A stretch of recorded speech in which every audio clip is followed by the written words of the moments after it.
morning, everybody. If I could have your undivided attention for a moment, I'd like to call this county board meeting to order for February the 22nd at 9 o'clock. If you haven't already pushed your attend button, please push your attend button at this time. Once again, as a reminder of courtesy, those that have cell phones, please put them on mute, vibrate, whatever works, as long as they don't ring. And then Roger won't be here today. He's going through some treatments, so he's the only one that should be absent. With that, then, if we could all rise for a moment of silent meditation, followed... Holy man, the board's... I don't know, do you have some, maybe push that? No, I have nothing up here. Pam's computer's all goofed up. 26? Did everybody push their attend button, or they? Do you have a lot of blue lights up there for the mics? Yeah, I don't know. And I have nothing here on mine. Mine's lit, but it's not working, so. Oh. Well, we will get Mr. Dreyer up here after our moment of silent meditation, followed by our Pledge of Allegiance. Once again, please keep in mind our troops that are serving here and abroad, also their family members, and once again, men and women in our protective services, please.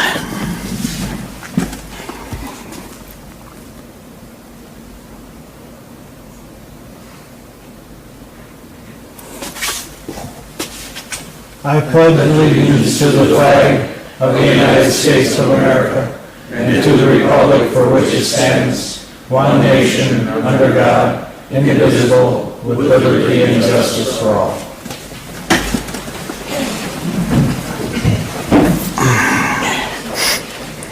Okay, in the meantime, did you find him, Pam? He's going to come. He's going to come? Okay, very good. He's not next to the red building, is he? Item 3 on our agenda is approval of the January County Board minutes. Is there a motion to approve last month's regular County Board minutes? Motion by Tom Kautz, seconded by Milt Marquardt. Comments or questions on last month's minutes, anybody? Now I'm kind of wondering if the lights are going to show up because I have none here, so if you do, just holler. Otherwise, by acclamation, all in favor say aye. Aye. Opposed, same sign. Motion carried. Public comment. Anybody in the back of the room wishing to comment at this time? Anybody? A lot of familiar faces, but no hands up, so I take that as a no. Let's move forward then to item 5, motion to deviate from the order of agenda. Could I have a motion to deviate? Motion by Steve Burrow, seconded by Gene Hoppy. Once again, by acclamation, all in favor say aye. Aye. Opposed, same sign. Motion carried. Item 6 on our agenda is Chairman's Report. First, a couple things I wish to announce. There was a handout placed on your desk regarding dark stores. Mr. Miller, you put it there. Would you explain it, please? Yes, this dark stores, there was also an article in the Wisconsin Counties magazine that talked about dark stores. We will be bringing forward a resolution next month to talk about this, and what it is these stores, whether it's Walgreens, Menards, Walmart, they get assessed through the courts to be evaluated at an empty building in that area, so their assessment drops down. Menards in Green Bay, there was an article in the Press Gazette about this a couple weeks ago, and their assessed value is only about 1/3 what the total cost, or 1/4, I guess it is, what the total cost of the building is, so they're paying the taxes about 1/4 of what it is, or what it should be, and so then the taxpayers end up making up the difference on that. In the state of Michigan, some corporations have filed suit against this, and the local communities have had to refund over $100 million back in back taxes.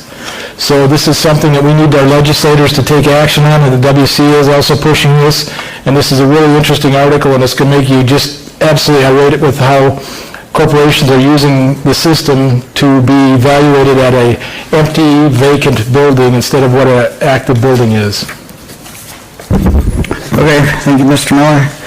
Also, another announcement, each of you, I believe, should have received in the mail a VIP access pass to the Skepi's Economic Summit that is coming up on Thursday, March 23rd. If you have an opportunity or wish to go, would you please contact our clerk here with that, so we can get that taken care of as far as tables. Also, one thing that I was invited this last Monday was to a grand opening of the Elderly Center in Stockbridge, Muncie. Very nice building. Shawano County did donate some funds towards that through our ADRC.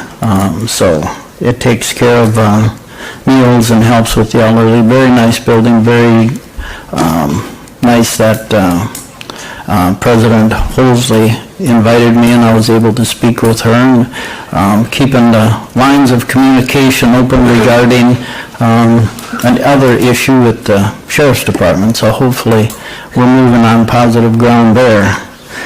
Also then, Arlen and I went to the Legislative Exchange down in Madison. Arlen, if you would like to come up here and give a little bit of update on what happened, and then I will also speak. Okay, I'll report a little bit on the Legislative Exchange and then also to Wisconsin or Counties Association Taxation and Finance Steering Committee that I was to the other day, where they went through the whole budget, proposed budget, and explained everything about it. And I'll go first with the steering committee ones. And for what I see, there was this thing on the desk about the dark stores. That was quite an item, and it is going to be quite an item because it started out with Walgreens, and then because they claim they should be taxed the same thing as an empty store sitting there someplace, because their store is so unique, you can't use it for nothing else until you really remodel it all over. And states around us are really getting hit hard with it. And the legislator down there they're trying to set up some kind of laws if they can against it. But no matter what they set up, it's all ruled unconstitutional, other states too. So these big stores are getting away with it, and now Walmart, Menards, all the big stores are doing it. So, and then that tax base will go back to the residential and stuff like that. They're going to have to pay these big stores taxes, is what it turns out to be. But make sure you read that, what's on the desk. That's very interesting. And then, according to the budget, if the budget passes the way it is now, I mean, it's schools K through 12, they're going to get an extra $649 million through the state. The UW colleges will be getting $140 million extra this year.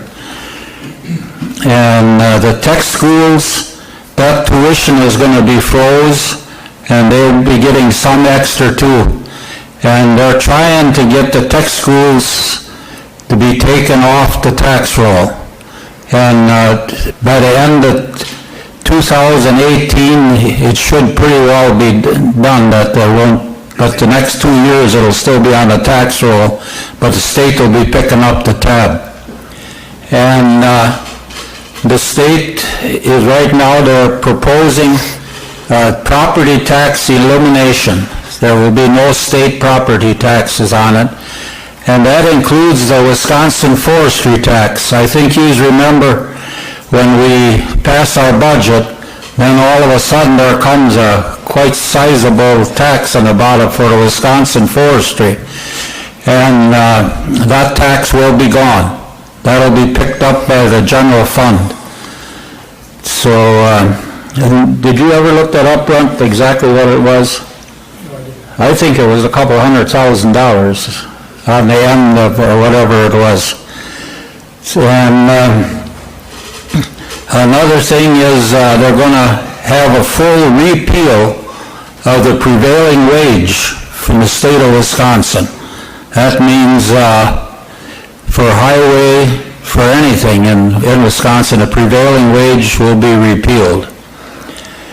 And counties will have the authority to establish joint agencies between two counties can go to work and kind of combine one agency if they want to have no problem with it. Children and family aid in the year 2018, they'll get an extra $6.25 million. This first year, there won't be any extra. And the county veteran service officer will be getting $250,000 increase, and it will all be in block grants. It'll stay the same as what we had before, so that would be taken care of. And transportation state projects is going to be down $447 million. What they're doing, the next project coming up would have been right north of the zoo interchange in Milwaukee. Everything, it seems, is staying in Milwaukee. But that is going to be pushed back another 2 years. So it'll be 2 years, it'll be higher priced again, I suppose, but that'll give them some money to help out others. The local road fund is going to be extra money we'll be getting, and bonding is going to be down $3 million from last year's bonding.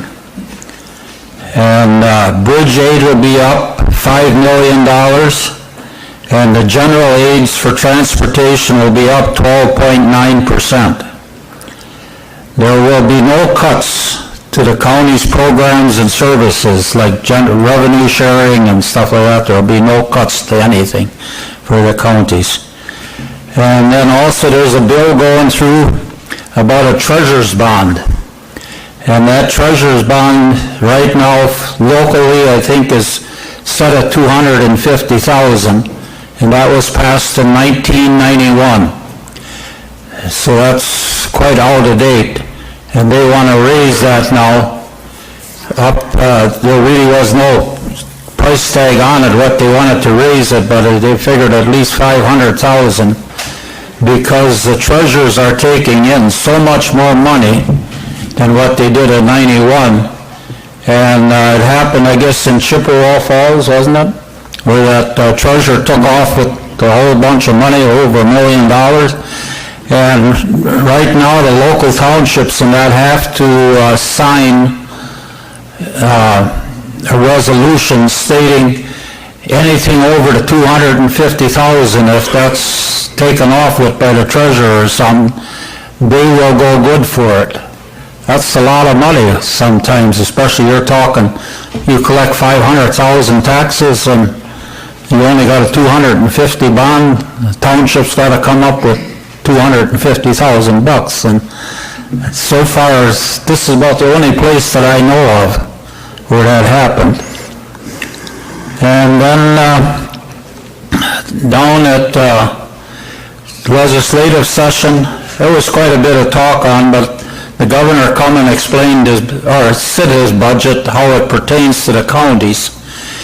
But then the UWEX, they come up with what they said was going to, last year, they really got raked over the coals because they weren't doing nothing, University Extension, with this new programming, and they'd have something for sure for this year. Well, all they come up with is that there will be no department heads. For administrating into the department heads will be done with that, and they're going to hire an extra 23 people to go to work and take care of the 72 counties, and they're going to be running the departments. Each one will have maybe 3 counties or something like that. So, and outside of that, I don't know, maybe Bob has got more information on it, but that's what we got out of it. Ben? The state tax on the forestry that we collect is $508,904. So that'll be $508,000 that'll be coming off our tax roll. So that's that forestry tax. So then the state is gonna pick it up. I know I seen yesterday in some news articles, people that are working for the forestry department says that's gonna end up like a lot of other things. That'll go to work and that was guaranteed money coming in, and the way the land values went up, they got a raise in that, and that run the whole forestry department. And now they figure coming out of general revenue, that usually gets cut every year instead of going up, so. But I guess that's the way it is with everything. Look at the gas tax, that was a guaranteed raise, all this price indexing, I believe it was. And, well, now, look the trouble we got right now, but I'm glad to see that taken off from because most people didn't really know what that tax was going for. But, and then another thing was that broadband or that fiber optics and that, the governor is really pushing that. There's going to be a lot of grants out there, but the counties and that are going to have to work with your local, like we got Frontier, I don't know what everybody else has got. You have to work with those companies to try to get broadband in these areas. And up north, it's, we figure we got bad internet, but you get up north and the way they talk, I mean, we got good internet compared to what they got. And then I also see that the governor there is going to move 56 people out of Madison, and they're going to open up a forestry deal and move the whole forestry department up here into northern Wisconsin. They don't know yet what city it'll be built in, the building, but they will be running the whole forestry deal up in northern Wisconsin, not out of Madison. So that would be about it. Maybe Jerry, you'd have more to... Well, even though we weren't sitting next to each other, you basically covered the majority of what I was going to talk about, so my time is going to be real short here now. Thank you very much, Arlen. Yeah, the governor did talk about this next budget, putting more into education, more into transportation, 35 to million more for broadband, more for children and family, because if you look around, you'll see a lot more need there. The caseloads are getting worse, but you can't, if you don't help the children out at that early age, you know where you're going to be helping them out later, and that's feeding them when they're incarcerated. So he definitely was talking more about that. And Arlen did explain about Carl Martin, the Dean and Director of Cooperative Services, coming out and saying what the plan was with the Extension Office. So, yeah, that's basically in a nutshell what's basically happening, but hopefully we are not going to receive any cuts. Hopefully they will keep their word and say what we were promised we're going to get. So with that, anybody questions? Bonnie, do you have a question? I do. Did they talk about, I know when I was down there, they had, they had said that extra money for child and welfare services was a good thing, but the reason they're having such they need such an increase in that is because of the drug use? Oh, yeah. So were they still on board with the task force for the drug thing too? Yes, they were. In fact, I think Shawano County is protecting 2 unborn children right now because of that issue relating to it, but it's certainly not going to get any better, but that's what they were talking about, Bonnie. Okay, Tom Madsen, do you have a question? Yeah, just a quick question to see if I understood it correctly. When Arlen mentioned the vocational colleges being taken off the tax rolls, does that mean that they'll no longer be funded through the state of Wisconsin? Are they going to be privatized, or did they say anything about that? Arlen, want to comment? Yes, they will be, the state will be picking up the whole bill on them. It'll come out of general fund or someplace, but they are going to be picking up the whole bill. Yep. So in the long run, we might be paying for it anyway. Deb Nofke. Okay, so we hear some positive things about extra money and we're not supposed to get cut. Did they say where this extra money's coming from? I mean, what are they gonna cut? You gotta cut something. Well, when you talk to your legislators, they're talking cutting. When you talk to the governor, he really doesn't want to propose any new taxes, so yeah, it's going to be a juggling game down there. And that's what I was wondering, is did they say what they were going to juggle it from No. to? No, they didn't, Deb. Okay. It's invisible money. Bob Kraus, please. Just one further thing on UW Extension. We are in a comment period that I believe ends tomorrow. There's a website you can go on to, and there's a kind of a survey on there that you can answer questions. After that comment period, they're hoping for May, early June for the final rollout.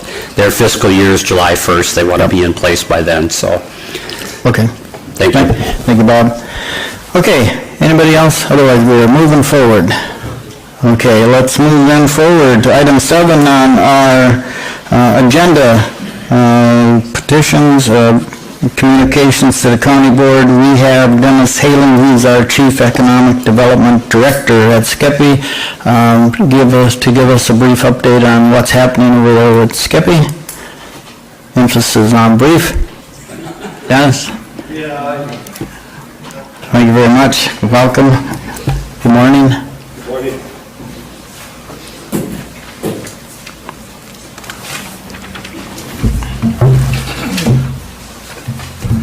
Good morning, Mr. Chairman and County Board Supervisors. Thank you for allowing me this opportunity to again talk a little bit about our organization and what we do.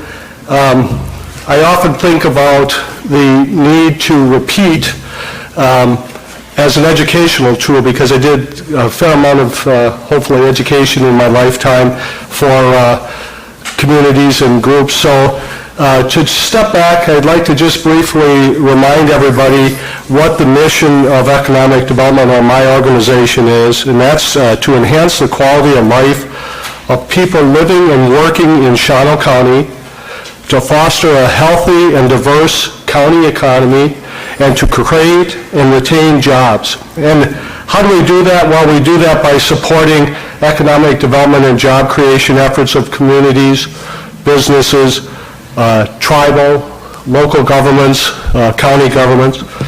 We do that through expanding and retaining existing businesses. We do that through attracting new business, and we do that through assisting entrepreneurs and business startups. What do these activities look like generally? Well, this is the stuff that I do day to day.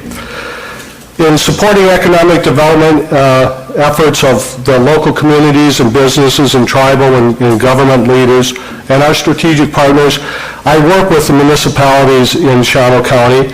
I create community contacts. I refer businesses to local government entities. I work with locals on industrial parks.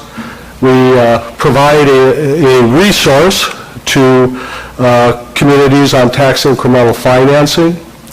I administer several revolving loan fund programs, which, if you know, that's a program which allows us to assist businesses through some lending programs. Sometimes it also allows us to create additional leverage for for private sector, like banking financing. We do as I said, we administer the county's revolving loan fund, the city of Shawano's revolving loan fund. We have a USDA microloan program, so we assist businesses in that fashion. We also work as a liaison for state and federal programs. Department of Administration we work with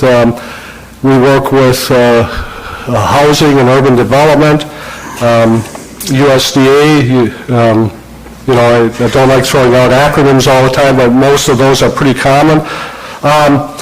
We also represent Shawano County and the region in our regional economic development, and with regional economic development entities like New North, New Rep. We try to participate as much with that as we can. Why? Because it's more than just what happens at the county lines. You know, we're a region. What happens in Menominee County is important to Shawano County, as well as what happens in Waupaca and Marathon. We're a region, and we try to work as well as we can with a lot of the regional organizations. I also participate as an ex officio resource on various boards. As an example, I work on the Shawano Industrial and Commercial Development Committee as a resource, county tourism. I consider myself a resource with Wittenberg Economic Development Corporation Group. The Chamber of Commerce, I work with as a resource to the City of Shawano's Redevelopment Authority. Also on the Highway 29 Corridor Planning Team. And those are just a few, as a caveat to the discussion or the presentation this morning. I'm not trying to give you a list of everything I do. I'm trying to give a representative sample. Sometimes it is hard to discuss the role that we might be taking in an organization, because sometimes it's a very small role. Someone may contact us from a committee asking me for some demographic or census information. So we try to be a resource on that level, and many times we get requests just like that. Hey, what's the population of Shawano County for people under 16 years of age? We have a lot of resources for that. Most of us know that we can check the U.S. Census, but sometimes it's quicker to go through my office. What else do we do? The activities with expanding and retaining existing businesses. Last year, I reported to the board that I spend about 90% of my time on retention of existing businesses and expansion of local businesses. I anticipate that for 2017, it's going to be 90+% of my time. It's just the nature of what we do. We work with businesses on all sorts of activities.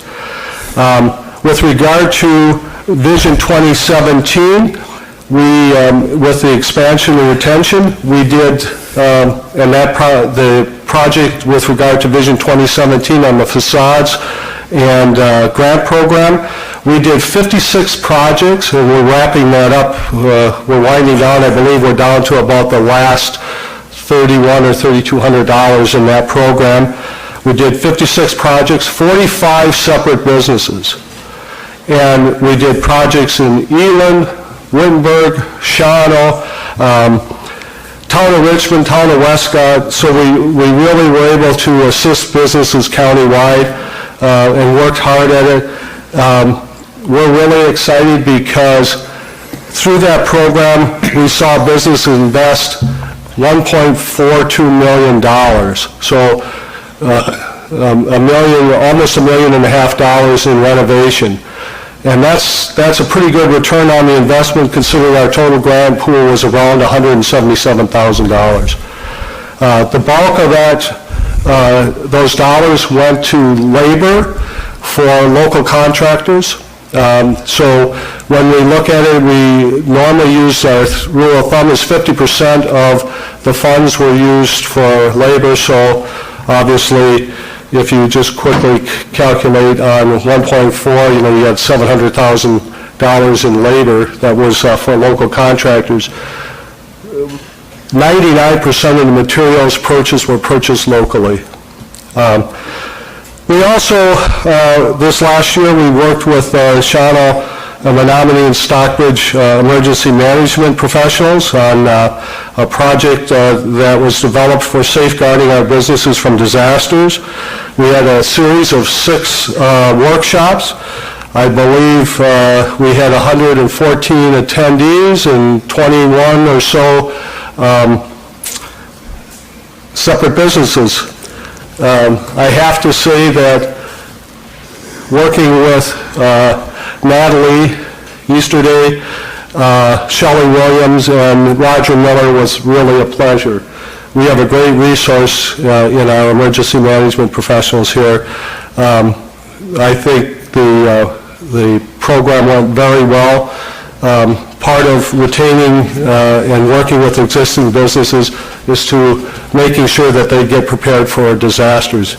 I relate in the past, I've been through disaster recovery, flood recovery, when businesses are in peril and communities are in peril, and it is really a challenge. So we have to be diligent, and we have to promote those types of activities that assist.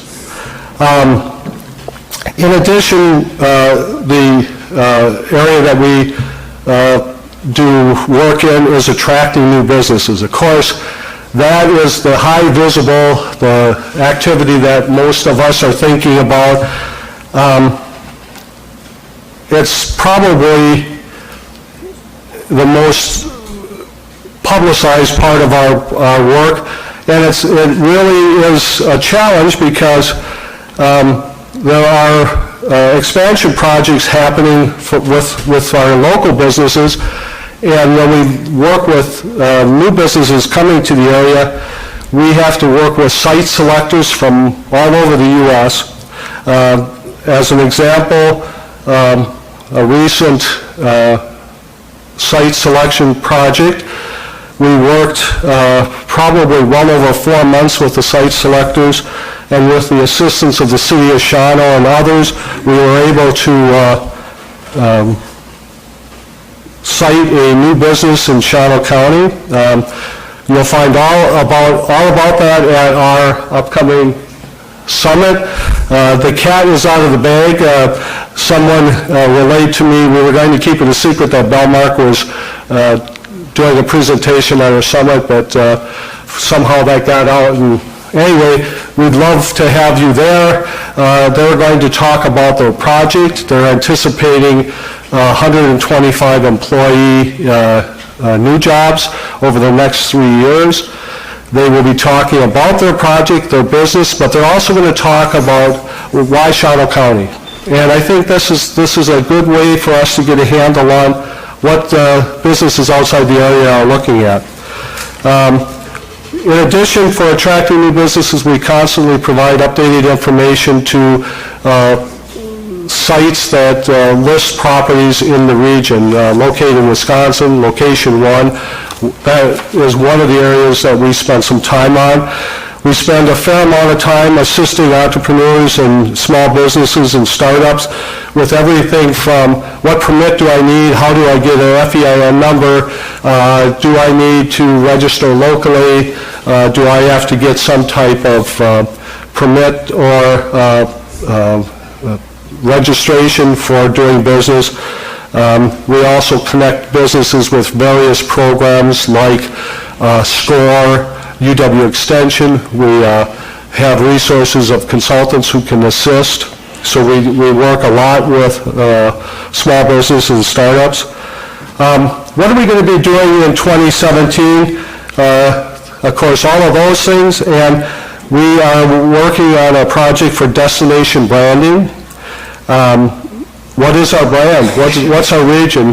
Shawano, Menominee County, what's our brand? What's our image?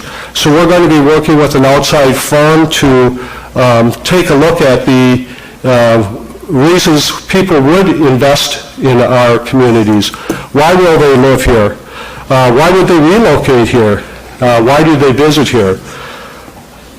In addition, we have a program that we're working with. In fact, Jamie from Health is here. We on our early childhood development long-term project with some short-term gains too, trying to figure out how do we assist families in early childhood development so that we have young, capable individuals in our community who not only grow but also stay in our region. Because the biggest area that we're working on is workforce development. Anybody here in business? Anybody operate a business? How easy is it to find employees? Easy, right? Yeah. Well, not so. If it is for you, I want to know what you're doing, because we're working on that. We're really blessed that we have roughly full employment in the region. Like a lot of rural, across the state, even all the urban areas, we have a worker shortage. And that's a challenge. So we're trying to figure out, along with the branding initiative, is how do we get people to make sure we keep them here and stay here, but how do we get them to relocate here? Or should we get them to relocate here also, might be a question. So workforce is a big issue. We have across the county, Newski's as an example, constantly looking for people. Top Brass is looking for people. Everybody's looking for skilled workforce. So we're really working hard on what we can do there and what assistance we can provide. As the chairman mentioned, we have an upcoming event on March 23rd, the Economic Summit. We'd love to have you there. It's Monday night at the Gathering, it's Thursday night. Thursday night at the Gathering. Thursday night at the Gathering. I had that confused with something else, and I'll tell you that in a moment. But anyway, the summit, we're going to have a number of the businesses that are doing expansion projects talk about their projects and their excitement in the community. March 27th, which is Monday night, is Taste of Shawano. Big event for junior achievement. Is important for the community, teaches financial literacy and financial competency to students in the grades, basically kindergarten through high school, as an add-on program. And then finally, June 2nd and 3rd, we have a signature event called Sundrop Days. You've probably seen ads happening, and looking at ways to promote the area, and that is one of the festivals that we're going to be working with. So, Okay, just as a reminder, there is a cost to the Economic Summit. You should have seen that in there. And then touching base on what Arlen said about the state wishing to, or looking at moving their forestry division, I think that would be an excellent phone call. Dennis? yes, mental motion. Push Shawano, please. Okay. Questions, Marvin Klosterman. Questions, Dennis? Yes, I would just comment. I sit on the local elected officials board at the Workforce Development in Green Bay. Sure. My question for you is there any feedback to us here in Shawano County, because we don't have any of the really big businesses or corporations that they have in some of the other counties? Do you get any feedback from them at all when you need help with workforce development and those kinds of things? Yeah, absolutely. Jim is a great resource for us.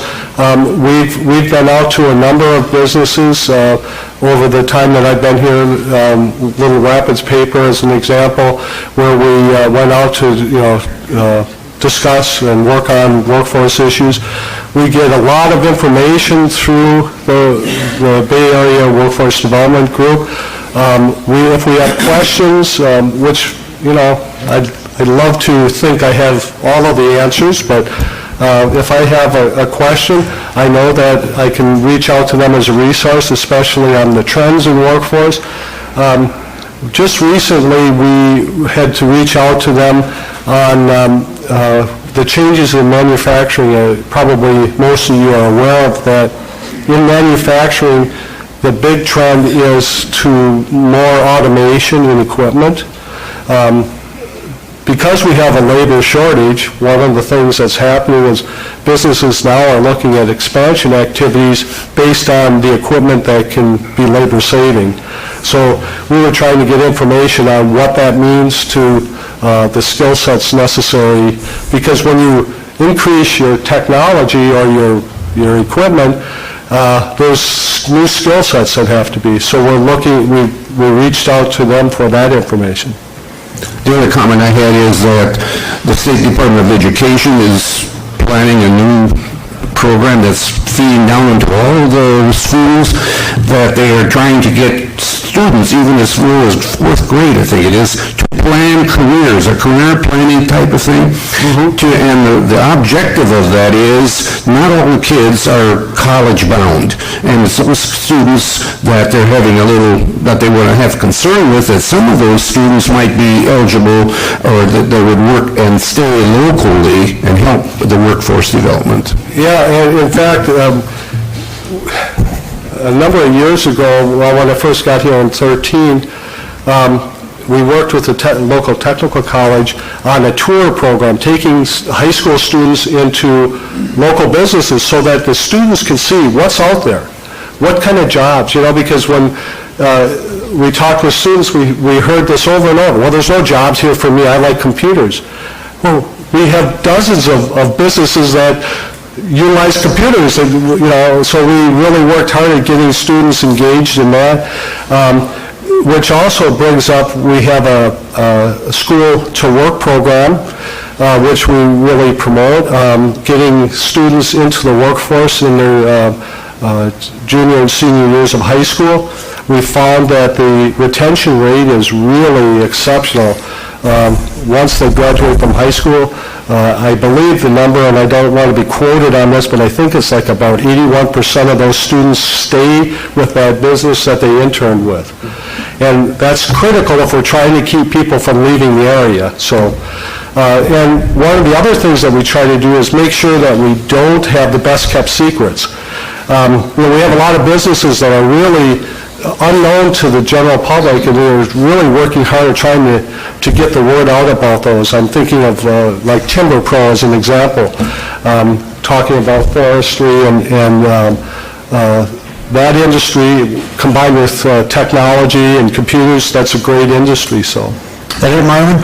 Okay, let's move forward. John Ainsworth, you have a question? Yeah, quick question. You mentioned the cat was out of the bag on a new business moving in. What's the latest on the two medical facilities we heard about and the retail facility south of Shawano? Okay, the medical facilities are moving forward. I can't speak directly to either, but my understanding is that there will be groundbreaking on the facility out by the water tower on B and Waukesha, thank you. They'll be breaking ground here this spring, early summer, so that was confirmed to me the week before last. The other smaller site, haven't received direct word from them. My understanding is they're moving forward, which is good. The retail site up on the Shell at the 22, I know that they have the footings in and everything is moving forward there. They brought in, I forget how many,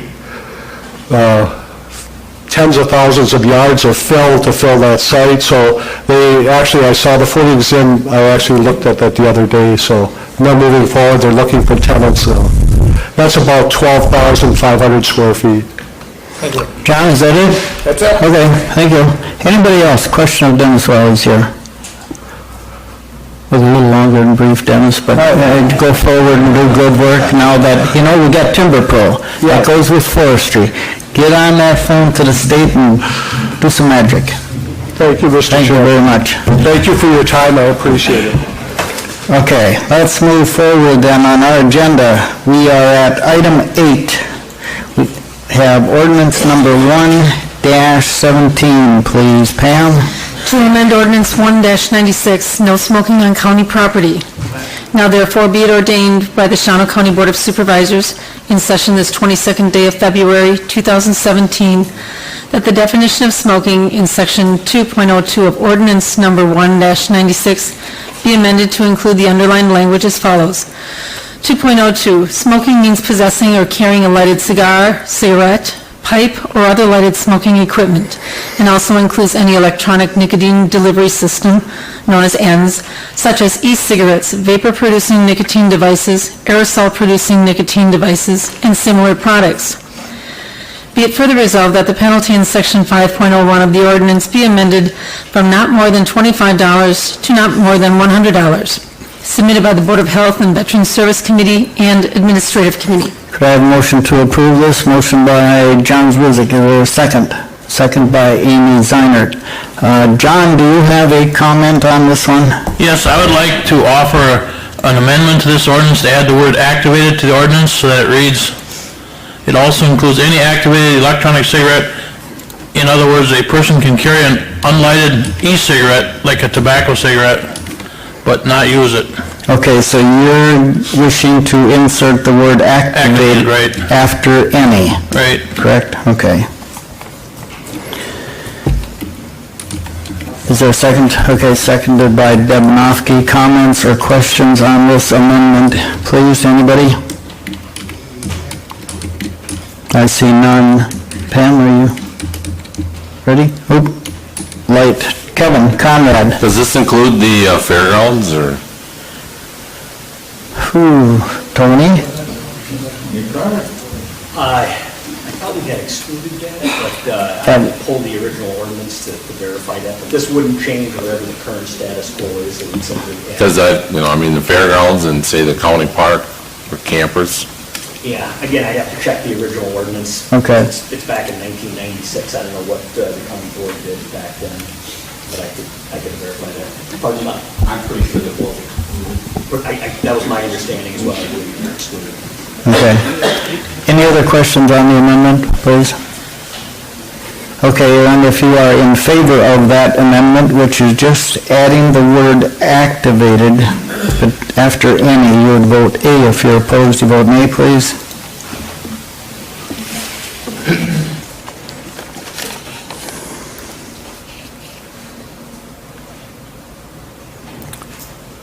Rosen voted.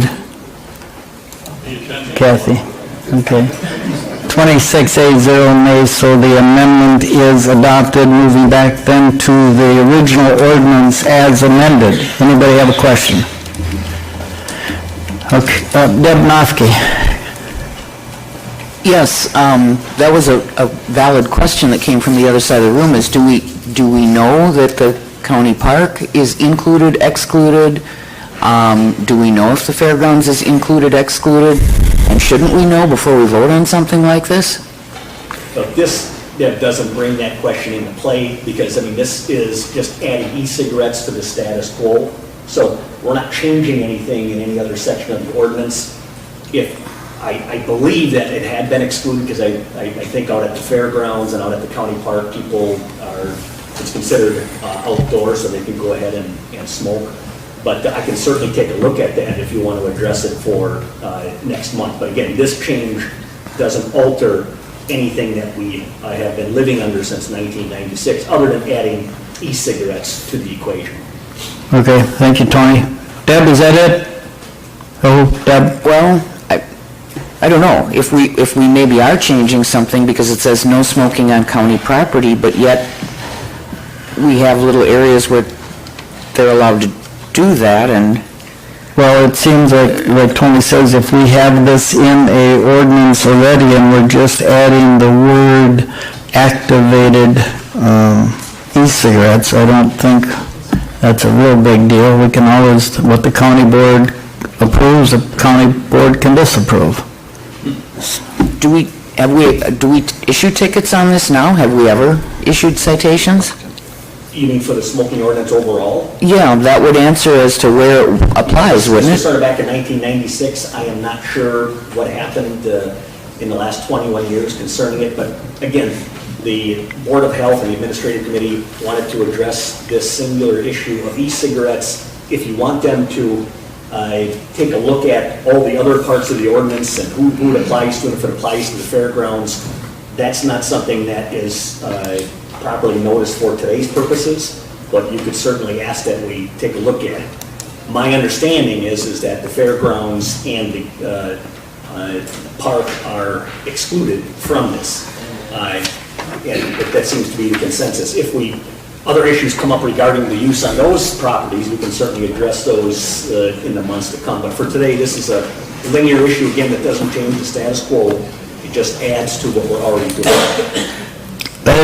No, we are taking a little farther. We're increasing it from $25 to $100 fine. And that's why I was kind of curious if we've ever cited anybody. Hold on a second, Deb. George Lenzner.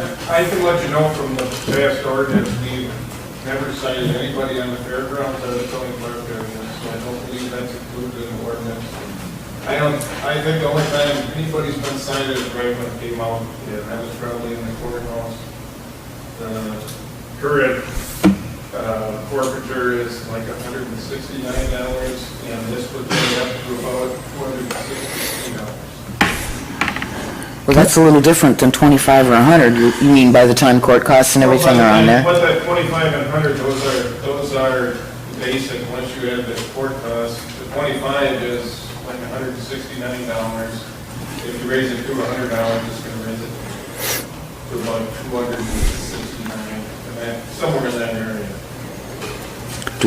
Do we keep the money locally then, since it's an Well, ordinance? it's an ordinance, so I think more of the money, with all, it still has all the court costs and stuff. So it's not a ticket that's issued real frequently, because I think most people obey it, Okay. they know enough not to smoke about the ticket. Say it, Deb. I'm just wondering if we should table this till we get the things answered. I don't think we need to table it. In fact, being that I'm a non-smoker, I have actually little regard for those that are going, if they're going to smoke and get fined, well, that's, so it is. Not that I'm personally singling you out, Deb, it's just that I can't afford it.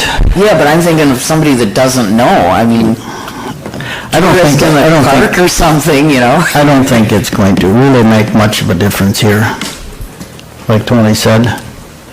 So, Deb, can we move forward, please? Sure. Okay, thank you very much. Bob Kraus. Just quickly, Deb, if it helps you at all, I know for a fact it's a policy on the fairgrounds. They can't smoke in the buildings, but you can smoke outside the buildings. And that was in that ordinance. I think our best thing here for you, Deb, is to get the ordinance 196 and go over it. And if you want to bring it back at a different meeting, maybe that would be the best way to handle this. But today, we're just changing those things and the dollar amount, so I think we should move forward. Thank you, Bob. Gene Hoppy, do you have a comment or question on this amended resolution? Yes, I believe that if we pass this, electronic or the e-cigarettes would be only in the buildings and where there is, I think they're right, on the fairgrounds, they can smoke if they're not in the buildings, and the e-cigarettes would hold that same statutes. Yeah, sure. And quite honestly, with these e-cigarettes, you never know what they have in them to begin with. Yes. So that's maybe why we have a lot of happy people. Anybody else, comment or question on the ordinance as amended?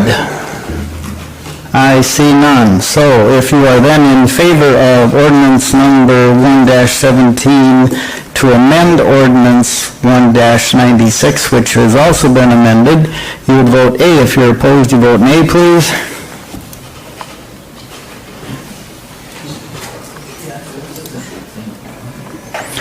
25A1 nay, so that ordinance as amended has been adopted. Moving on to item 9 on our agenda, we have ordinance number 2-17. Please, Pam. Adopting the Town of Herman Comprehensive Plan Amendments. Now therefore be it ordained by the Shawano County Board of Supervisors in session this 22nd day of February 2017 that it approves the revised Town of Herman Comprehensive Plan and incorporates said changes into the County Comprehensive Plan. To review the proposed amendments, follow the link on the county website listed. The amendments can also be reviewed at the County Planning, Development, and Zoning Office, submitted by the Planning, Development, and Zoning Committee. Is there a motion to approve this ordinance? Motion by Alderman Tober, seconded by Steve Dietz. Ken Capelli, could I have any comment on this, please? I would like to have Steve Dietz comment on this. I was not at that hearing. That's right. I'm sorry about that. Steve Dietz, please. Yes, this was just to clean up a few things in their plan, to bring it up to date, and they held a hearing and an open house. We also had a hearing on February 1st. The only one that showed up was the town chairman, and so our committee passed it along to the county board as was presented. Okay, thank you very much. Anybody else have a question? on this ordinance number 2-17? I see none, so if you are in favor of ordinance number 2-17, you'd vote A at this time. If you're opposed, once again, you vote nay.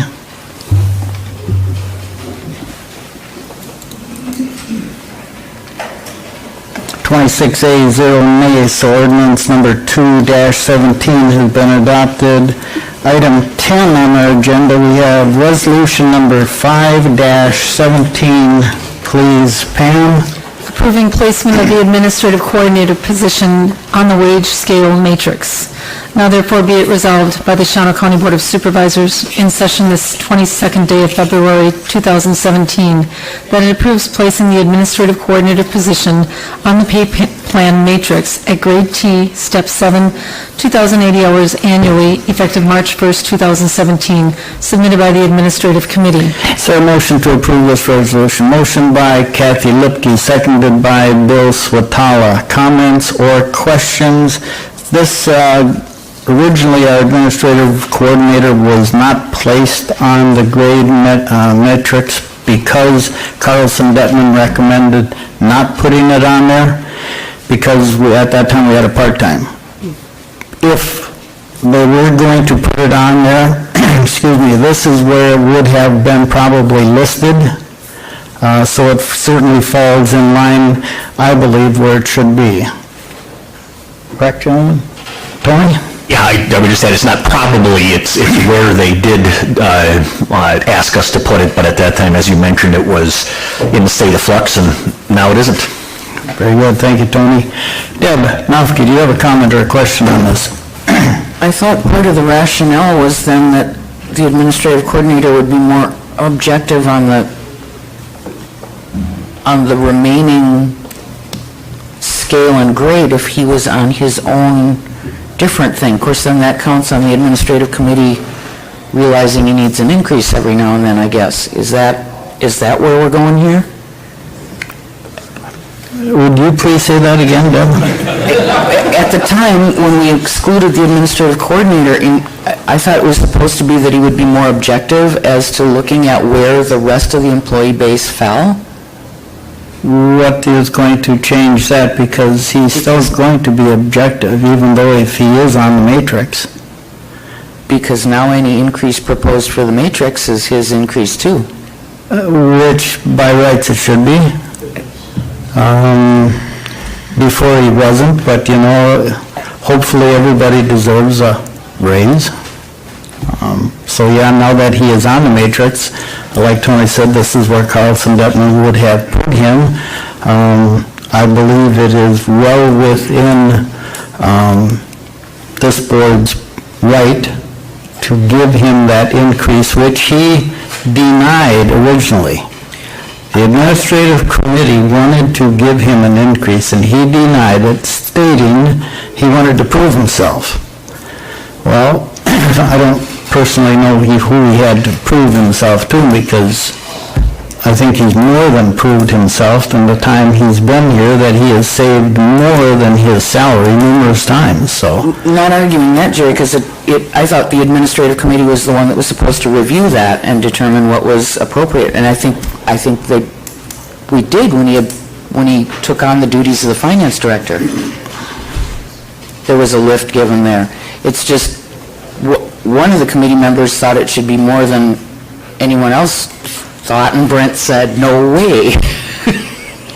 True, I can remember that too, but I think where we are placing him right now on the matrix, which the administrative committee recommended to this board, I think is where it should be. Okay.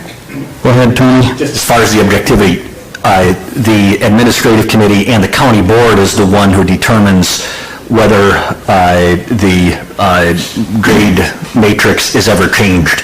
It's not Brent, it's not any department head, so there isn't any problem with credibility or objectivity there, because that ultimate decision rests with you folks, no matter if the administrative coordinator is on it or not. So the bottom line is if he's not on it, the committee and the board have to handle him separately. He doesn't get a raise unless it's talked about every year.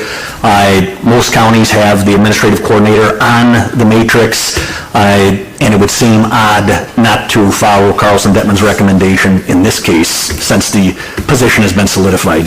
Okay, thank you, Tony. Let's see, let's move forward. Tom Madsen, do you have a comment or a question, please? Yeah, I wasn't going to say anything about this at first, but after listening to some of this, as the former administrative coordinator that was under the subject of the Carlson Detman report, I support this wholeheartedly. It's in time, it's more than appropriate, and I encourage the fellow county board members to vote for it. Oh, thank you very much, Tom. Arlen Tober, please, comment or question. Yes, I was just wondering here about administrative coordinator position. Isn't that / finance director? Wouldn't that have to be included, or are you trying to keep it separate? Well, you know, his position does handle finances too, because it is his job description to bring the county budget forward and other things, but I don't know, Tony, if it would need to say... He's functioning as the finance director, but his official title is the administrative coordinator, so it's accurate as it is in the resolution. Okay. Would that do it, Arlen? Okay, thank you. Let's see. Gene Hoppy, you have a comment or a I question? think everything has been said. This is long overdue. He really deserves it, and I know he refused it at the beginning, and he's doing a great job. Okay, thank you, Gene. Bonnie Olson, comment or question on this one, please? Yes,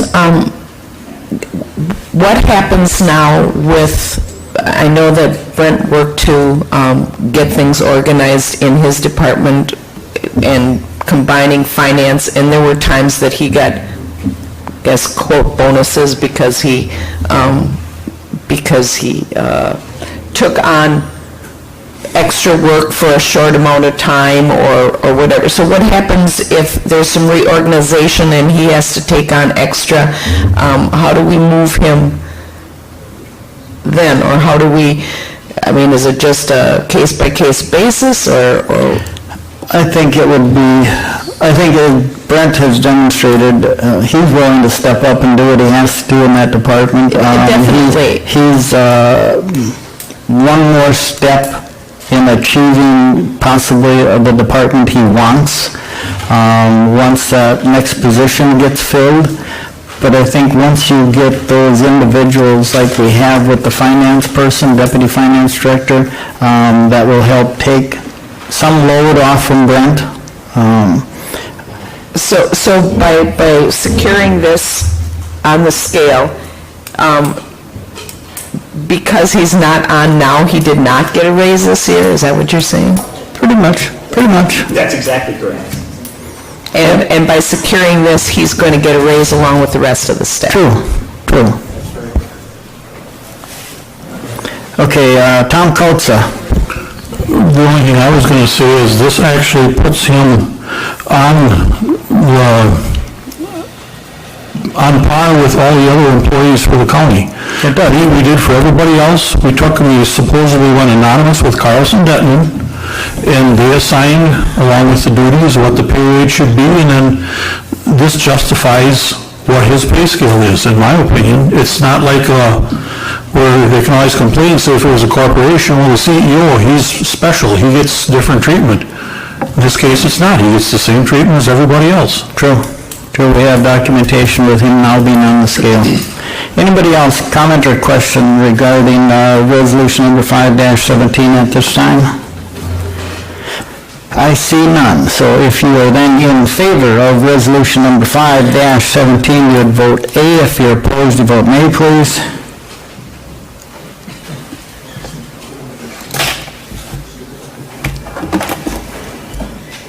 (25A), 1 nay, so resolution number 5-17 has been adopted.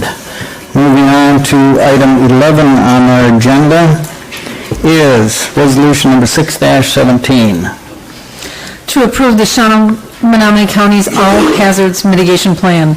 Now therefore be it resolved by the Shawano County Board of Supervisors in session this 22nd day of February 2017 that 1, the Shawano-Menominee County All Hazards Mitigation Plan dated August 2016 and on file with the County Clerk's Office is officially adopted, and 2, the August 2016 plan shall supersede the Shawano County All Hazards Mitigation Plan formerly adopted under Resolution Number 53-11 upon passage of this resolution, submitted by the Public Safety Committee.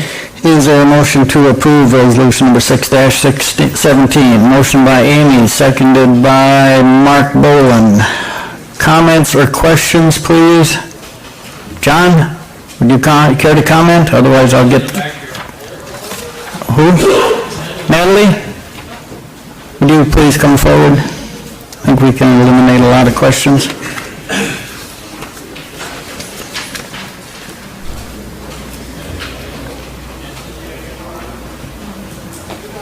The plan that we're asking to be adopted is required by FEMA to be updated every 5 years. This is our 5-year update. It lists every hazard that Shawano County could experience, and then a list of things that essentially, if the money ferry showed up tomorrow, what we would do to kind of reduce those risks. So one of the things we're already doing, we're implementing Code Red, or we will be very shortly. That was listed in there as a mitigation action for notifying citizens of an emergency.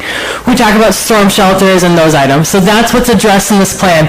There's no obligation to spend the funding, but essentially it puts us in line that if hazard mitigation dollars come available, we can actually go after those dollars. So have to approve the plan to even be eligible for funding.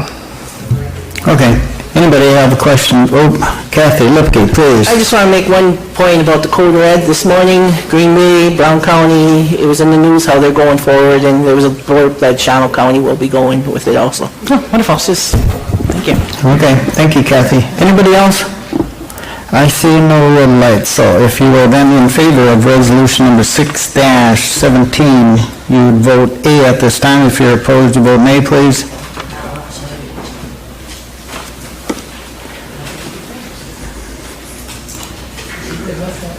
(26A, 0 nays), so resolution number 6-17 has been adopted. Moving on to item 12 on our agenda, we have resolution number 7-17. Please, Pam. To approve revision to the purchasing policy. Now therefore be it resolved by the Shawano County Board of Supervisors in session this 22nd day of February 2017 that section 5.5 of the purchasing policy be revised to include the underlined language as follows. All contracts for any items or services, with the exception of vehicles over $10,000, shall be publicly offered, published in at least the local paper, and awarded through the use of a sealed bid process, similar to the requirements set forth under Wisconsin State Statutes 59.5229. However, exceptions to this publication and bid requirement can be made by the Home Committee if that committee determines that uniqueness of the materials or services being purchased or other factors render the expense of publication and the sealed bid process unnecessary. Submitted by the Finance Committee. Is there a motion to approve this resolution? Motion by John Zwizik, second by Bob Crowds. Arlen, care to comment on this one, please? Oh, that's right, I'm sorry, you weren't at that meeting. Bob? Really, the only change here is what's underlined, and I think all of us on any committee that had to purchase something that was unique found this somewhat cumbersome in having to advertise for bids for something that we could only purchase at one place. So this will allow the Home Committee that flexibility. Great. Kevin Conrad, do you have a comment or a question? Yeah, the $10,000 number, is that by state law, or is that a number that we have? What is the state law on that?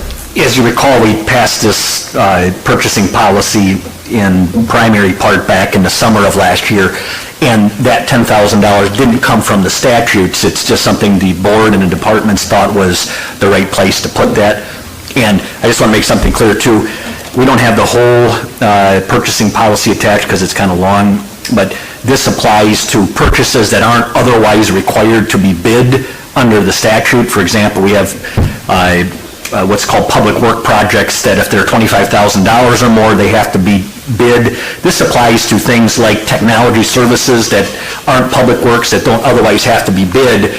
Our technology service department primarily ran into the fact that there was only one supplier that they could use feasibly, and they were located in, Chicago or Milwaukee or wherever, but yet were forced to advertise here in Shawano County, even though the statute didn't require it, and even though they knew that it wouldn't have any futility or any positivity at all, because there's just nobody around here who could ever supply it. So they have to pay $100 to advertise it in the paper for no reason. So this allows the home committee to say, hey, that's not necessary in this case, it's not required by statute, so we're going to accept it from the policy.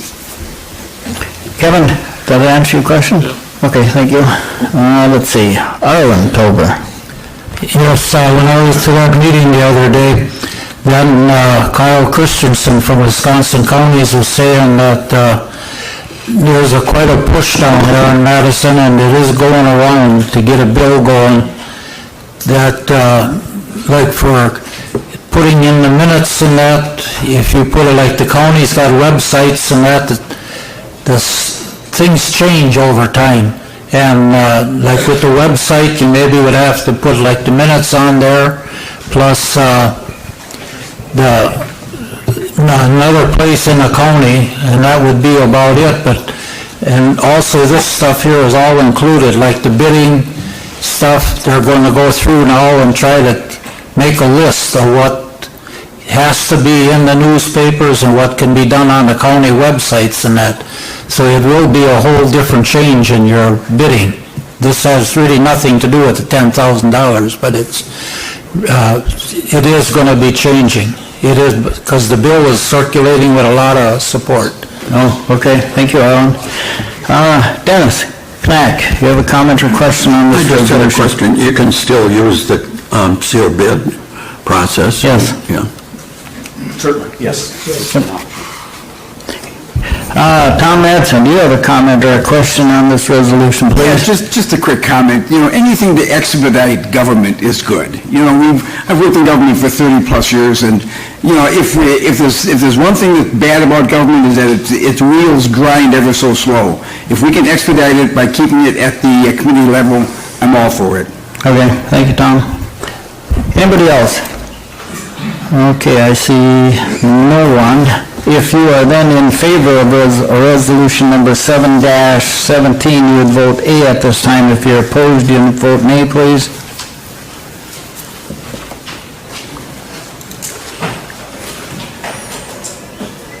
(26A, 0 nays). Resolution number 7-17 has also been adopted. Item 13 on our agenda today is resolution number 8-17. Please, Pam. To approve a plan for the leasing of vehicles by county for county use.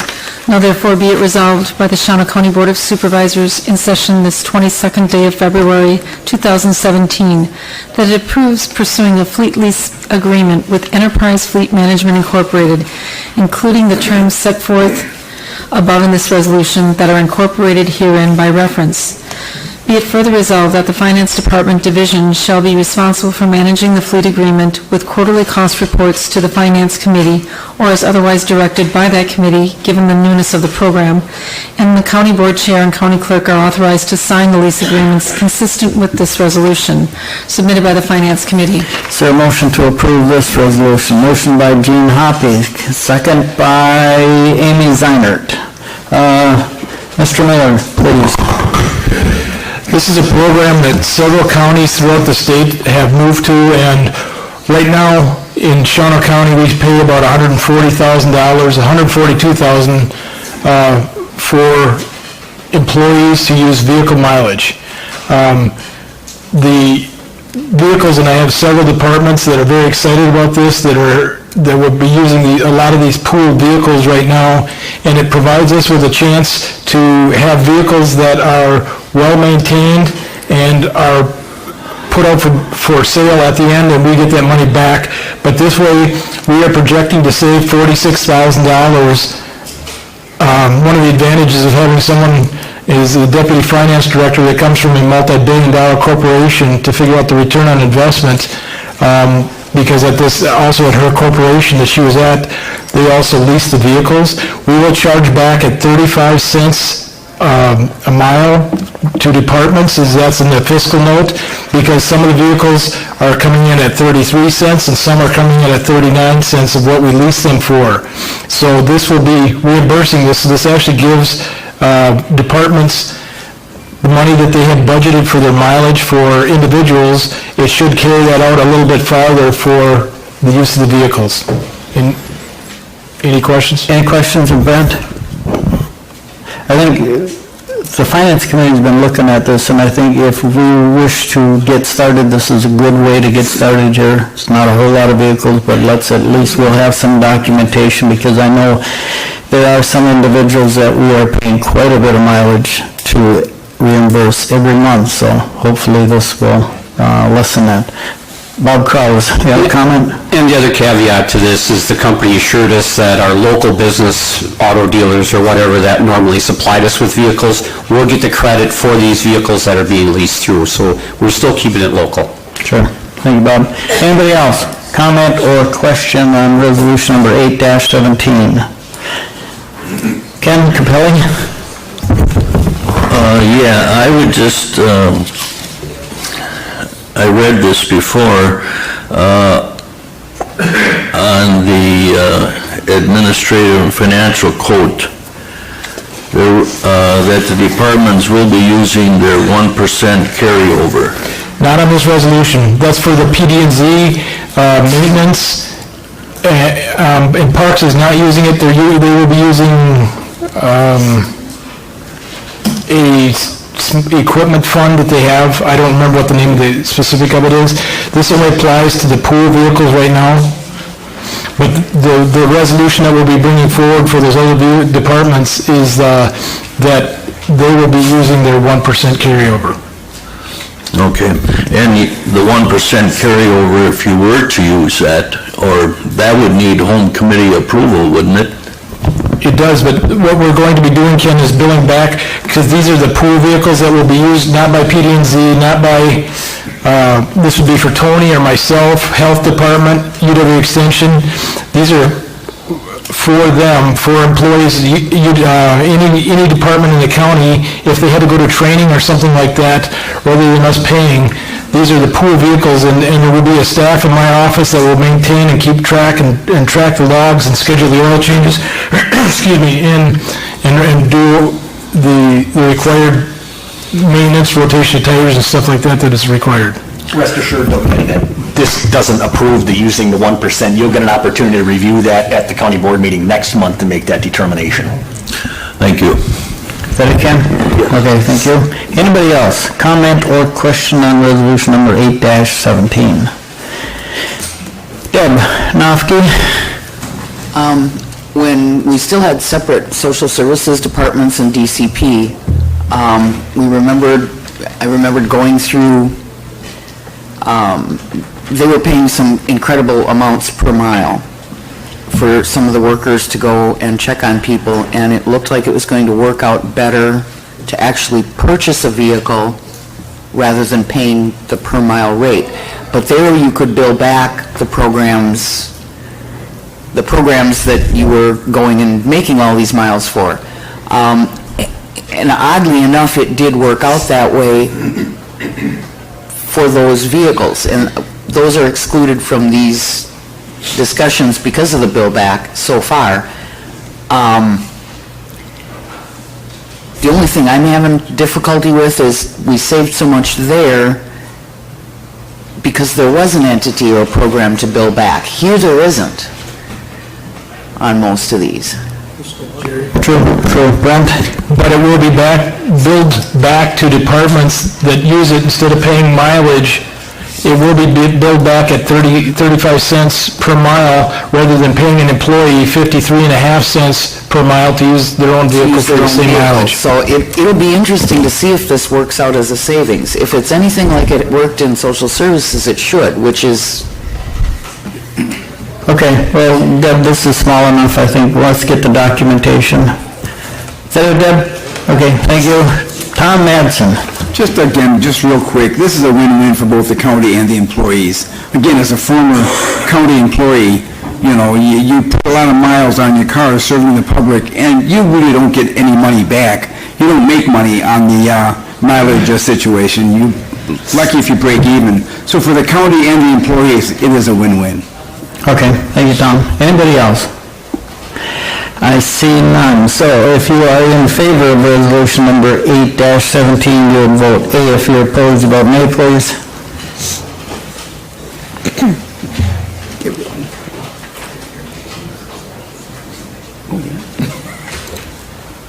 26A, 0 nays, so resolution number 8-17 has been adopted.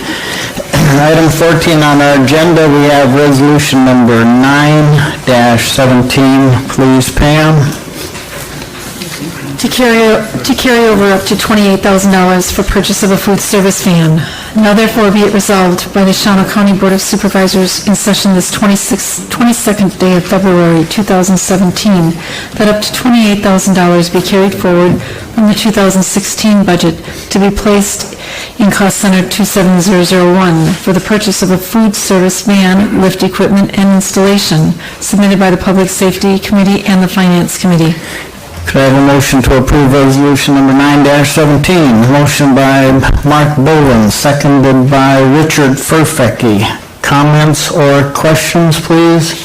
I will admit one thing, this food service van has a lift-in, which will greatly help the individuals that are moving food around. Hopefully, we won't have any more workman's comp. Kathy, you have a comment? I'm just going to make a general comment. It seems the last couple months, and now again today, there's a couple, seems like there's a lot of carryover from certain departments. Do we need to watch the budget a little closer than, it just, to me, when you look at it, always carryover, people are starting to question a little bit. Well, it's carryover too, but you gotta remember, I believe the department heads are doing a better job at watching their budget, even though we've cut their budgets. They're doing a better job watching their budgets, so we do have some carryover. Mr. Miller? Supervisor Lupke, the biggest thing with most of the carryovers we've done have been with the Sheriff's Department, and the majority of that money is from personnel that, when their positions are vacated. And that's essentially what it was from last year. We had a huge turnover, and that has slowed down extremely, to an extreme amount now, so. Is that it, Kathy? Okay. Let's see. Randy Young, comment or question, please? Yeah, but it doesn't mean we have to spend it. I mean, just because they have it and it's there, doesn't mean we keep picking out things to spend it on. I mean, good that they save the money, et cetera, but I kind of agree with Kathy that always carryover. It's good that they saved on the budgets, doesn't mean we always have to spend it. But then again, Randy, we cut their budget for this year, so it was almost, you could say, eliminated, so this will help this year's budget out. Still got a little thing with budget though, and just like I do at home, so. Right, I agree with you. The one thing, and this is the Finance Committee actually directed them on some of their carryover. Otherwise, the Sheriff's Department would have exceeded their levy limit for 2017.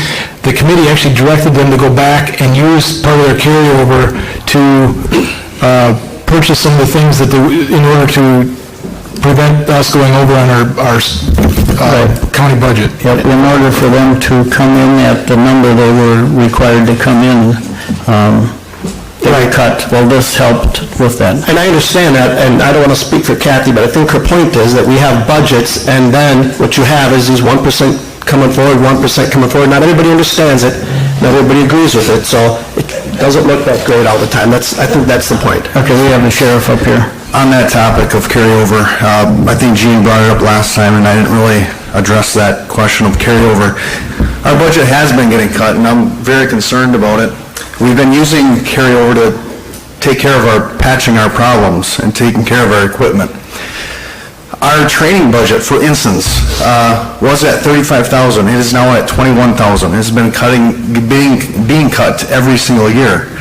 The reason our budgets increases for wages, it's not for equipment. So we're using carryover when we're asked to cut. We're using that carryover to take care of vehicles, to take care of radios. That's what we're using it for.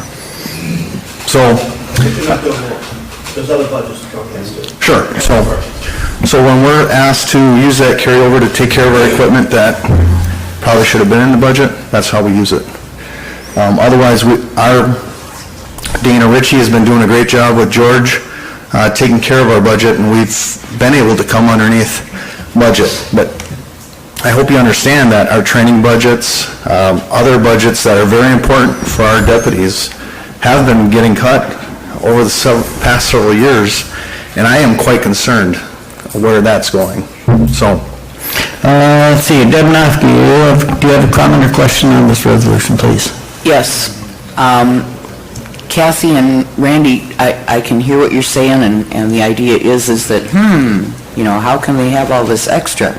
The flip side is, and I struggled with this one in committee also, and the flip side is if they are trying to manage and not just go out and spend it just because they can, if they're trying to be frugal and actually manage their budget, do you really want to penalize somebody then for not going out and spending it if they didn't really think that they had to at the time? And I don't think we want to do that either. Got it, Deb? Yes. Okay, thank you. Let's see, Dennis Knack, do you have a comment or question on this resolution? So most of your carryover came from losing salary or losing officers? we just don't have, if someone resigned or we have open positions. So that's where that money is. That's the leftover money. So do you anticipate carryover this year? We anticipate very little carryover because we actually have all of our positions full. Got it, Dennis? Okay, thank you. Anybody else comment or question on resolution number 9-17, please? I see none, so if you're then in favor of resolution number 9-17, you would vote A. If you're opposed, you vote nay, please. Thank you, Sheriff.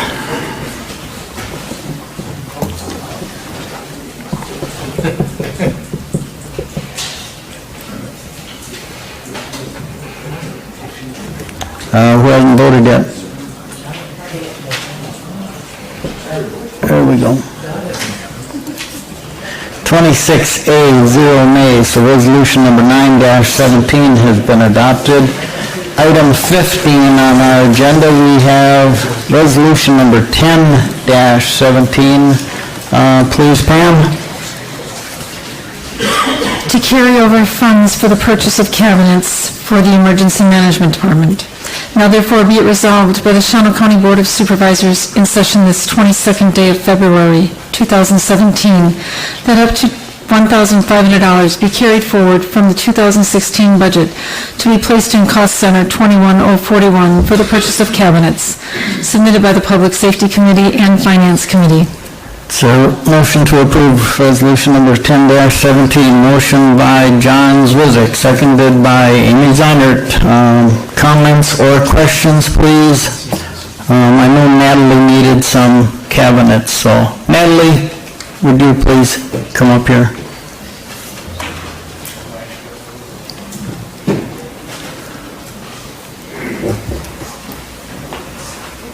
The funding will be used to buy 3 lock cabinets that'll sit out in the hallway by my office to help store radio equipment. And it has to do with just the expansion with Jeff.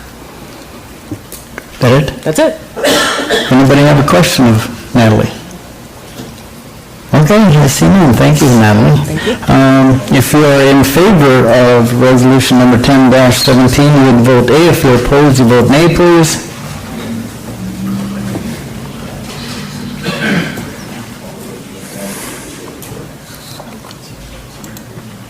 26A, 0 nays, so resolution number 10-17 has been adopted. Item 16 on our agenda, we have the Department of Administration's annual report, which you received last month. If there are questions or concerns, once again, get in touch with that department. So that means we are going to item 17 on our agenda. We have the report of the Finance Committee on General Accounts and Claims. Please, Pam. General accounts paid January 4th, 2017 through February 6th, 2017 in the amount of $555,892.85. Is there a motion to approve paying general accounts? Motion by Tom Kautza, seconded by Steve Geetz. Comments or questions, please, at this time on general accounts? Anybody? I see none. If you are then in favor of paying general accounts for today, you would vote A. If you're opposed, you vote nay, please.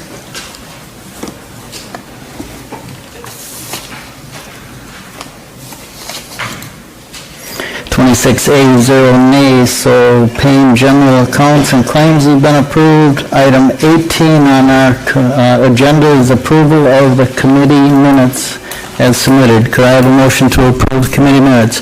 Motion by Kathy Lipke, seconded by Randy Young.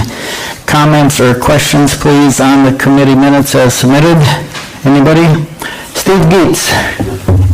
Yes, there's a typo here on the minutes for planning and development, page 37. At that, I was chairing that committee that day, and Bob just apparently put in, Chairman Capelli closed the public hearing at 9:45. Should have been me, so. Oh, okay. Otherwise, everything else good. Pam, got that? What did you say? Steve, would you repeat that for Pam, please? Okay, on page 37, after the hearing, it says on there, Chairman Capelli closed the public hearing at 9:45. He was absent. And Chairman Capelli was absent. Yeah. Yes. And I... You closed the mic, Steve? I closed it. Okay, thank you for that comment. Anybody else? Comment or questions on the committee minutes as submitted? Closed out Steve Geets. I closed out Steve Geets. He's no longer here. You don't have him here. He did it there, now it's back. It's gone. No, I just pushed the wrong You button. pushed, I didn't do it. I was thinking, how did I close them out? I haven't got control of that. Okay. Now let's move forward. Dennis, do you have a comment or a question on committee minutes? Yeah, on the planning zoning one, where they approved a cemetery, and I was wondering why they didn't have something about vaults. Most burials, any cemetery requires a vault on private land. They don't have to, but eventually a wooden box, the weight of the earth crushes it, and there are indents and things like that. I don't know, the family size they talked about was kids, grandkids. If the family eventually wants to sell and bodies have to be moved, they can be done in a vault. Okay, maybe Steve Geets can comment a little bit about that, Dennis. Yeah, they are going to be all what's the word, cremated, and the ashes will be placed on these. It's going to be considered a green cemetery, is what the terminology is, where you spread your ashes out in this area. They're not cremated, Steve. They're not gonna be cremated. They stated that they weren't gonna be cremated. But they're not gonna have any wood box on them, No. Okay, whatever works. I guess. Better, Dennis. From the answer I can give you there. I don't know the rules on the cemetery or what have, I know if you're cremated, you can be put any place. That I do know, because I know people that have gone downstream. It's up to the wish. Yeah, blow it in the wind, yeah. Gene Hoppy, do you have a comment or questions on the committee minutes? Yes, on the, when we met with the family that's going to have the cemetery, they said that the wooden boxes would eventually rot away, and that's the way they wanted it to happen. Oh, They didn't want vaults in there. well, I guess their wish. Let's see. Tom Kulza, comment or question, please? We did put the stipulation in there, though, that they had to get it had to be a separate parcel, with a certified survey map, and then something kind of showing about where, the grave spaces or areas would be. But as far as, if I remember right, as far as boxes and anything else, they didn't want nothing. They just want to go out there and rot away. Okay. And we come up with a separate parcel, that way at least there's something showing where they're located. Yeah, where the parcel is, and it's designated a little bit, and it has access. That way if they're kids or grandkids or whatever in the future wants to come back, they have access from the county road to get back in there without any trespassing problems or things like that. And other than that, really, there's no state law that you can stop them. Okay. Well, I do know some people in town of Morris that have a private cemetery, but I believe everyone there that's been placed on this private little land has been cremated, but then again, I could be wrong, I suppose. Bonnie Olson, do you have a comment or a question on the committee minutes? Well, no, I'm going to talk about that cemetery too. Oh, jeepers. I'm sorry. I think it's terrible that the county would even argue with someone on their own property. That's what the American dream is all about, private property rights. Okay, I will agree with you there. Not arguing here today, but I would agree that, yeah, our property that we worked so hard for, although we don't own it, trust me, we don't own it. We just pay the taxes on it. It is our dream. But thank you for your comment. Ken Capelli. Yes, we had talked about this before at PD&Z, and this will be something that will be placed on future agendas. This is more or less kind of a first.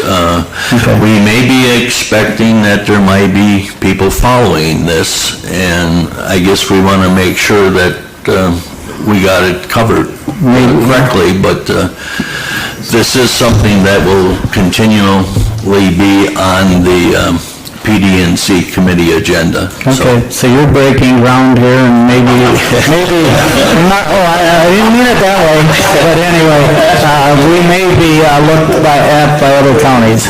Okay, okay, thank you, Ken. Let's see, Ray Phelan, have you got a comment? If Ken wants to check, in the town of Fairbanks, off of Tower Road, there is a private cemetery that was established by this family, and they had it all surveyed and everything. And it's all recorded, I don't know where, maybe down in the Register of Deeds. It might be recorded, but they already have their cemetery out there. Okay. Anybody else, comments or questions on anything else? I see none. By acclamation then. All in favor say aye. Aye. Opposed, same sign, motion carried. Now, let's move forward. We are on item 19, special orders and appointments. Let's see. This month we have all the DNR emergency fire wardens to reappoint. We do this annually. Tony, I just could read the name, couldn't I, instead of the addresses? That is true. Okay, thank you very much.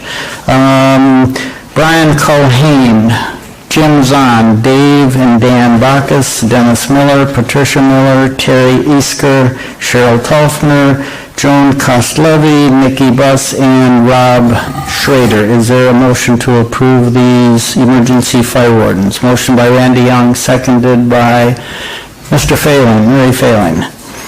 Comments or questions on the fire wardens? Dennis Knack. Dan Backus is retired, so he's no longer, or Dave is retired. It's just Dan. Just Dan? Yeah. That's what, I just received that just a couple weeks ago, and they have both of the names on from the DNR. I missed it. Maybe they, well, if he's retired, he's got time. Yeah. He isn't even around there, so. Okay. Any other questions? Otherwise, by Randy Young. Is that term to expire, correct? It just goes to December? Yeah, it's December every year. Last year, they didn't even give it to me until April, and it was done, so they always used to give it to us, and we would have it on the December board meeting, but they're a little late in submitting it to me. Okay. Yep, it's a yearly thing. Anybody else, comments or questions? Otherwise, by acclamation, all in favor, say aye. Aye. Opposed, same sign. Motion carried. We are down to item 20, board member comments on new business to be considered at future meetings. Anybody? Tom Kautza, please. I was just going to say, for everybody's information, they had their meeting Monday night, the Historical Society did, and we do have a signed agreement with them now, and it'll be in the packet for next month for approval by the board. Sure, thank you. And thank Tony and Brent, all those that were working on that. Let's see, Richard Furfecke, anything regarding an upcoming county board meeting? Kathy Lipke had mentioned the fact that Brown County adopted Code Red, and there was an article in the Press Gazette, and it cost them approximately $11,500. But they also gave an email address in there and also a phone number to contact how to sign up for Code Red. And I would think it'd be a good, for the county to probably email all the town clerks and have it put it in their newsletters, who to contact and how to contact them and what process they have to go through. Because I was at the town meeting last month and there's really a lot of confusion on how to sign up for it. Okay, even if we have it on our website, it would... Right, there still is confusion out there, so I don't know how we can get out the message better. Okay, thank you, Richard. Steve Gates. Yeah, I would just like to invite all the members of the board to our Wisconsin Towns County Unit meeting tomorrow night at 7:30 at the Town of Red Springs. Okay, thank you, Steve. Remember, tomorrow night, 7:30, Town of Red Springs. Let's see, Kevin Conrad. I was just gonna mention on the Code Red, also maybe have some information in pamphlets or something out for the town halls for the election in April. Oh, good idea. Sign up would be a good way to get some of the people that don't have access to web. Sure, if Natalie could get that out there to all the municipalities, it'd be a good idea. Thank you. Anybody else? Okay, I see none. Let's move forward, please. Claim report of the County Board of Supervisors, mileage and per diems for today's meeting. Pam, please. For today's meeting with 26 members present, a total of $2,357.69. Is there a motion to approve payment for today's meeting? Motion by John Zwizik, seconded by John Ainsworth. If you are in favor of paying yourself mileage and per diems for today, you'd vote A. If you're opposed, you vote nay, please.